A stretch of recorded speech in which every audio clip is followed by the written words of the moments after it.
Hello everyone, स्वागत है आप लोगों का फिर से बिलाल बुक की रिसर्च सीरीज में। तो साला ये दुख का खत्म नहीं होता बे। तो चलिए शुरू करते हैं। चैप्टर नंबर 6 है आज, comparison between methods of research. Comparison between the methods of research in Ayurveda and contemporary methods in health sciences. इसमें क्या है, कंपैरिजन बताया गया है कि आयुर्वेद के जो मेथड्स ऑफ रिसर्च जो हम यूज़ करते थे या फिर पुराने जो आयुर्वेदिक स्कॉलर्स थे वो जो आयुर्वेद के जो मेथड्स यूज़ करते थे रिसर्च करने में, और उसमें और जो समकालीन जो हमारी हेल्थ साइंसेज चल रही हैं उनका कंपैरिजन है इस चैप्टर में। समकालीन हेल्थ साइंसेज मतलब एलोपैथ वाली, होम्योपैथी वाली, ये जो हमारी समकालीन जो हेल्थ साइंसेज है, समकालीन जो हमारे साथ चल रहे हैं उनके साथ में कंपैरिजन है इस चैप्टर में।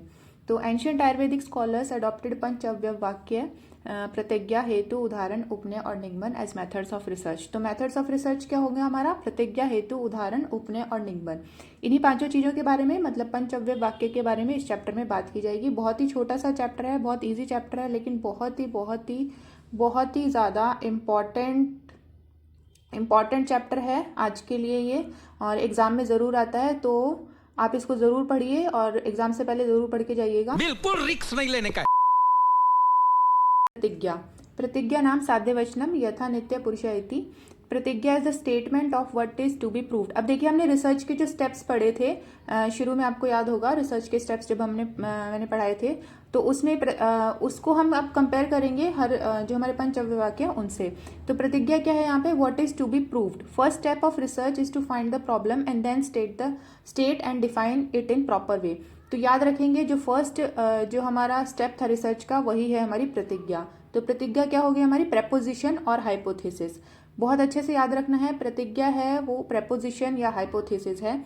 After the statement of hypothesis next step is to establishment of the fact, that is स्थापना। अब स्थापना क्या होगा, एस्टैब्लिशमेंट ऑफ फैक्ट। आपने एक हाइपोथेसिस रख लिया, उसके बाद उसकी स्थापना करेंगे तो वो हो जाएगा हमारा एस्टैब्लिशमेंट ऑफ फैक्ट। तो मोटी चीज ये है इसमें, सुपरफिशियल, प्रतिज्ञा क्या है, प्रपोजिशन, हाइपोथेसिस, स्थापना है एस्टैब्लिशमेंट ऑफ फैक्ट। अब नेक्स्ट आता है सेकंड नंबर, हेतु।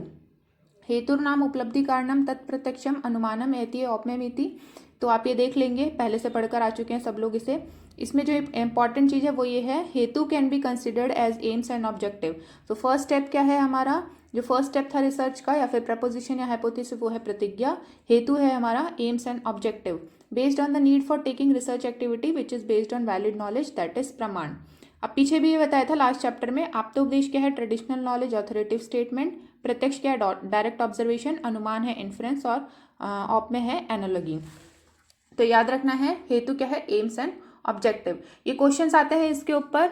आपके कोई भी कॉम्पिटिटिव एग्जाम होगा जिसमें रिसर्च आती होगी, उसमें क्वेश्चंस आते हैं कि प्रतिज्ञा क्या है, या फिर ऐसे श्लोक लिख देंगे, प्रतिज्ञा नाम साध्य वचनम, इसको किससे कंपेयर किया गया है। तो 4-5 आपको ऑप्शन दे देंगे, उसमें हाइपोथेसिस या प्रपोजिशन, ऐसे ही हेतु का दे देंगे या फिर हेतु का श्लोक दे देंगे। जैसे उपलब्धि कारणम तत्प्रत्यक्षम, तो फिर ये किससे कंपेयर किया गया है, एम्स एंड ऑब्जेक्टिव से। अब है उदाहरण या दृष्टांत। दृष्टांतो नाम यत्र मूर्ख विदुषाम बुद्धि साम्यम यो वर्ण्यम वर्ण्यति। इसमें देखिए सबसे लास्ट लाइन, दृष्टांत और उदाहरण can also be called as universal truth, established work और एक्टिव इंस्टेंसेज और example, it support the validity of the statement. इसमें सिर्फ यही याद रखना है कि इसको यूनिवर्सल ट्रूथ होता है ये, या फिर कोई भी एस्टैब्लिश्ड वर्क होता है उसका एग्जाम्पल या फिर इंस्टेंस, और ये वैलिडिटी ऑफ स्टेटमेंट को प्रूफ सपोर्ट करता है। फिर आता है उपनय। यथा चक्रतम आकाशम तच नित्यम तथा पुरुष। श्लोक भी उठा के दे सकते हैं कि श्लोक लिख देंगे, और आपको ये भी पता लगाना होगा कि उपनय का श्लोक है, और फिर उसको कंपेयर भी करना होगा कि किस चीज़ से कंपेयर किया गया है, कौन से मेथड से।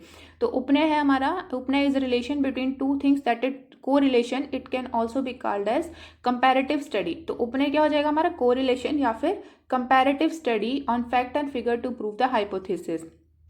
फिर आता है हमारा निगमन, फिफ्थ स्टेप। निगमनम तस्मात् तथा इति निर्णय।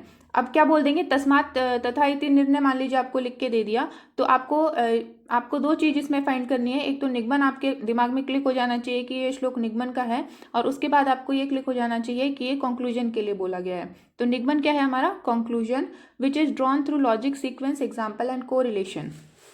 अब देखिए इसमें लिखा हुआ है, निगमन वैलिडेट्स द प्रतिज्ञा और hypothesis, it can be on two ways. सबसे पहले व्यवसाय और प्रतिज्ञा हानि। व्यवसाय क्या है हमारा, एक्सेप्टेंस ऑफ हाइपोथेसिस या फिर अल्टरनेट हाइपोथेसिस, जो हम आगे और पढ़ेंगे। अल्टरनेट हाइपोथेसिस जो है वो है व्यवसाय, और नल हाइपोथेसिस है वो है प्रतिज्ञा हानि, उसी को बोलेंगे विड्रॉल ऑफ हाइपोथेसिस। मतलब अगर आपका हाइपोथेसिस एक्सेप्ट होता है तो वो होता है अल्टरनेट हाइपोथेसिस और वो होता है व्यवसाय। अगर आपका हाइपोथेसिस विड्रॉल होता है तो वो होता है नल हाइपोथेसिस, वो होता है प्रतिज्ञा हानि। तो आप इसको याद रखना, बहुत ज़्यादा इंपॉर्टेंट है। अब देखिए पूरा इन्होंने समरी टाइप दिया हुआ है नीचे, ऑल दी स्टेप्स से जो पैराग्राफ शुरू हो रहा है इसमें लिखा है प्रतिज्ञा, स्टेटमेंट ऑफ प्रॉब्लम, हेतु, tools of collection of data, means and method of investigation, दृष्टांत क्या है, collection of data, example and instances, उपनय क्या है, असेसमेंट ऑफ ऑब्जर्व्ड डाटा, और निगमन क्या है, conclusion by interpretation of the data and result obtain, leads to the establishment of सिद्धांत, सिद्धांत क्या है हमारा, थ्योरी। सो सिद्धांत is a conclusion established by scientist after proper investigation and logical reasoning. तो ये पैराग्राफ भी अच्छे से याद रखना है कि किसको क्या बोला गया है। इसके बाद आ जाइए सबसे लास्ट पेज पे, चैप्टर के 98 पेज पे। थर्ड पॉइंट देखिए, इन आयुर्वेदा इंडिविजुअलाइज्ड अप्रोच, यानी प्रति पुरुष सिद्धांत। इंडिविजुअलाइज्ड अप्रोच क्या है, प्रति पुरुष सिद्धांत। फिर 9th पर आ जाइए, the best research design which suits Ayurvedic research methodology is single case study और N1 मॉडल और ब्लैक बॉक्स डिजाइन। अब ये सारे डिजाइन हम अलग चैप्टर में पढ़ेंगे, उसमें बहुत अच्छे से दिया हुआ है। मैंने पिछले चैप्टर में बताया था कि रेट्रोस्पेक्टिव, प्रोस्पेक्टिव और ये कोहोर्ट स्टडी और केस स्टडी जो था वो हम एक चैप्टर आएगा हमारा आगे जिसमें रिसर्च डिजाइन के बारे में बहुत अच्छे से डिस्क्राइब किया हुआ है, वहां पर हम देखेंगे। तो वहीं पर हम देखेंगे कि सिंगल केस स्टडी क्या होती है और ब्लैक बॉक्स डिजाइन क्या होता है। तो बस आपको यहाँ पे सिर्फ इतना याद रखना है कि आयुर्वेदिक रिसर्च मैथडोलॉजी में जो सबसे अच्छा रिसर्च डिजाइन जो सूट करता है वो है सिंगल केस स्टडी या फिर N1 मॉडल या फिर ब्लैक बॉक्स डिजाइन। तो आज के लिए इतना ही। इसमें सिर्फ आपको इतना याद रखना है कि आपके जो पंचअवयव वाक्य जो दिए हुए हैं उनको किस वर्ड से कंपेयर किया गया है या फिर रिसर्च के किस मेथड के साथ उसको कंपेयर किया गया है, इसको बहुत अच्छे से याद रखना है। ये बहुत ज़्यादा इंपॉर्टेंट चैप्टर है और ये एग्जाम में ज़रूर आते हैं। तो आज के लिए सिर्फ इतना ही। वाह।